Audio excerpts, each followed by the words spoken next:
Hi and welcome back to Arno TV. I'm your lovable host Arno, coming back to you with another video. Now, as it's the last day of England's national lockdown today, I thought there's this big, as there was this big debate going on today in Parliament about the tiered approach that we're now going to be entering into from tomorrow, I thought I'd have a little bit of a look. Okay, I wondered if I could maybe gain some valuable insight into where we were going and what was going, what the future held for us. Let me tell you something, people. I wish I'd not bothered. I wish I'd not bothered at what I saw. I mean, I am just about had it up to here with these politicians now, okay? Because all I saw was Johnson parroting this propaganda about this tiered approach that we're now going into. Trying to sell this idea that if you're in a high tier like me, a tier 3, that if you're good, if you follow the rules, you can work your way down into a lower tier. What a load of rubbish, okay? Rubbish, okay? The idea that you can go down a tier before this side of Christmas, okay? This is just propaganda, okay? And what did we have from the opposition, okay? Did we have any, huge show or some great display of political magnificence, really holding a government to account? Did we get that? No! We had Keir Starmer saying that the tiers weren't tough enough, that tier 1 was a waste of time, basically. It wouldn't do anything to stem the virus. And tier 2 wasn't good enough. So calling for tougher measures, Keir Starmer. He was effectively saying that if there was going to be a tiered approach, then we should all be in tier 3. This is what's coming from the opposition, okay? I mean, who the hell is Keir Starmer?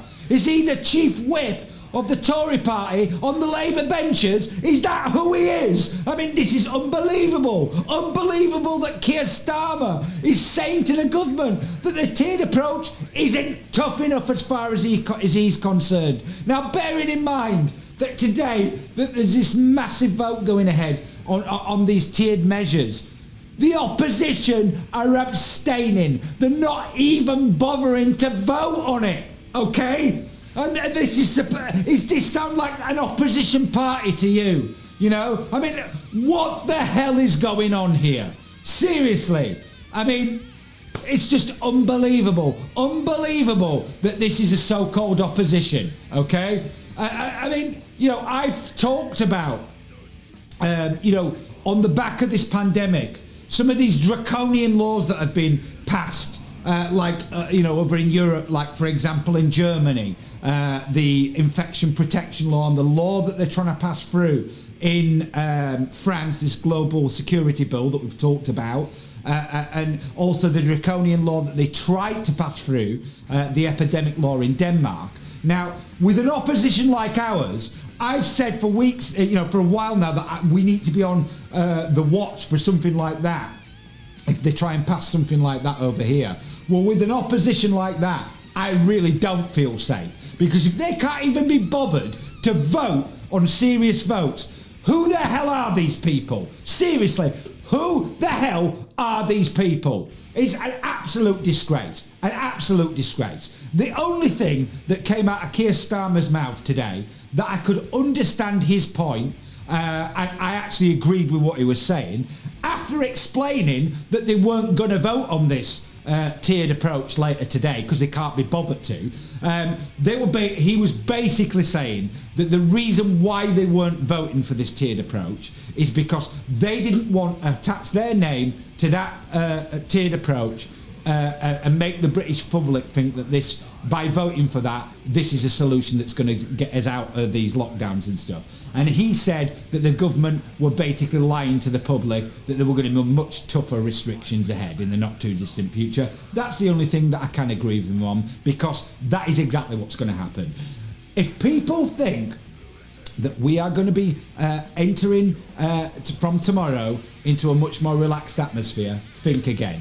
think again, okay? Because what the government have done, okay, they have been putting this idea in your head for a few weeks now that they're going to have 5 days at Christmas where they're going to relax the rules and people are going to be allowed to see their families and friends and whatnot, okay? But they've already planted the idea in your head that for every day that you do that, there's going to be 5 days of tougher restrictions, right? So if they allow that 5 days at Christmas, that means 25 days of tougher restrictions, right? So they're already putting the idea in your head, right, that you're going to be locked down in January, okay? And let me tell you how they're going to justify it as well, because they've basically had us locked down for a month, okay? So basically now we've got, what, three and a bit weeks left of Christmas, okay? Are the shops that have been shut for a month, are those shops now going to be busier or quieter than what they would have been, okay, if they hadn't locked down? They're going to be busier, aren't they? They're going to be busier. So what they're going to be doing now is everybody, understandably, is going to be running out and trying to get their Christmas shopping in, because they've only got 3 weeks to do all their Christmas shopping. So the shops are going to be a lot busier, meaning shops are going to be busier, shopping centres are going to be busier, streets are going to be busier, meaning there's much more chance of catching coronavirus, right?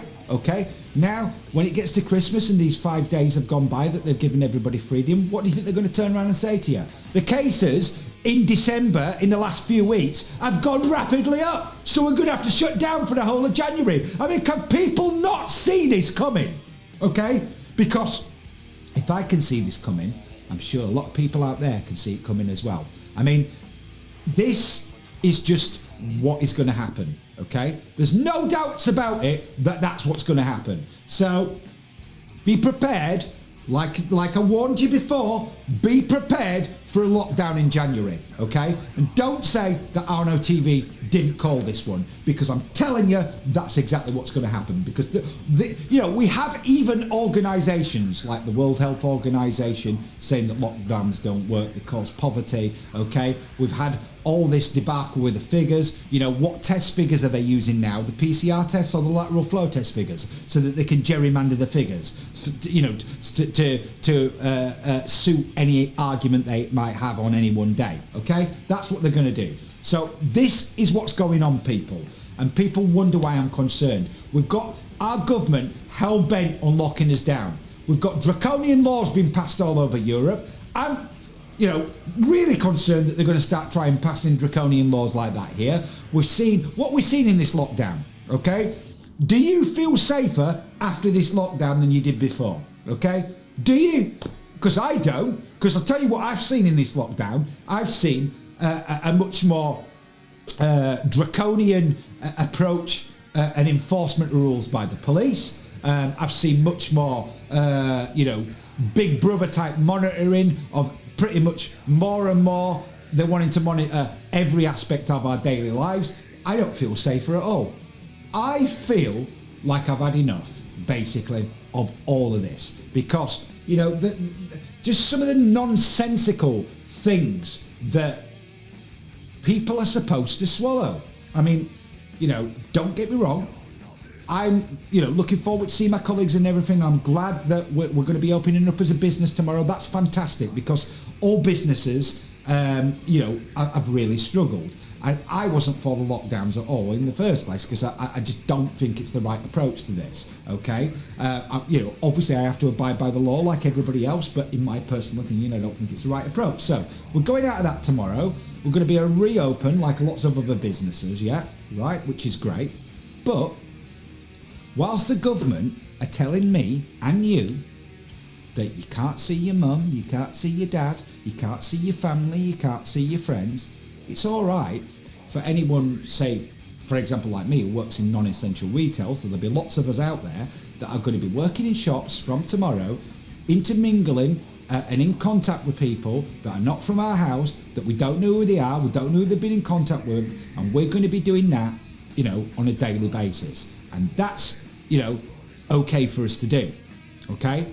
But it's not okay for us to see our family, okay? Now, this is the kind of nonsensical thing that, not just to me, to lots of you out there, it just doesn't make sense, does it? Okay? It doesn't make sense. And this is the madness of where we're at. And this is the agenda that these people are pushing. We have a government that's hell-bent on locking us down. We have an opposition that says that the lockdowns aren't tough enough and that they should be, you know, much tougher. I mean, we've got someone like Keir Starmer who basically wants people banned completely from online if they say anything negative in any way about the vaccine. This is the kind of people that we have as a pathetic excuse for politicians in this country, and people wonder why I'm concerned, okay, when these are the kind of people that are running us. And these people have just basically, you know, disrespected vast areas of the country. I mean, there's places like mine that have been in lockdowns for months, you know, places like Leicester, you know, that have been in lockdown for over 100 days, you know, 100 and odd days they've been in lockdown. Okay, Leicester, I think, went into lockdown about maybe a few weeks before my area went into local lockdown. So they're not that much far ahead of us. You know, there's vast areas of the country that have been locked down for months. For months, okay? So don't try and kid us that we are coming out of this lockdown today and it's all going to be fine and dandy, okay? Because it's not, okay? And bet your bottom dollar, by January, we are locked down. Again, for a third time. That is what I see happening, okay? I'm calling it now, and that's what I see happening. And if you want to swallow propaganda from people like Boris Johnson, then that's up to you, okay? Or, you know, if you want to believe, his biggest fan, Keir Starmer, then even more good luck to you, you know, because these are the kind of people that we're dealing with here, and people wonder why I'm concerned. So, I mean, if you've enjoyed this video and you want to see more, then please like the channel and subscribe to the channel. And once you do, please ring the notification bell so I can inform you of forthcoming videos that I'm going to put out, of which there's going to be a lot more coming. I'm going to be back real soon. You can bet your bottom dollar on that. Obviously, until I do, I want everyone out there to take care. I want you to look after yourselves as we go into this tiered approach, this this alleged lockdown that we're not in anymore. Okay, yeah, that one. So I want everybody to take care, as I said. I'll be back very soon with some more videos for you. Until I am, you've been watching Arno TV. I'm Arno. Stay rock and roll, and I'll be back soon.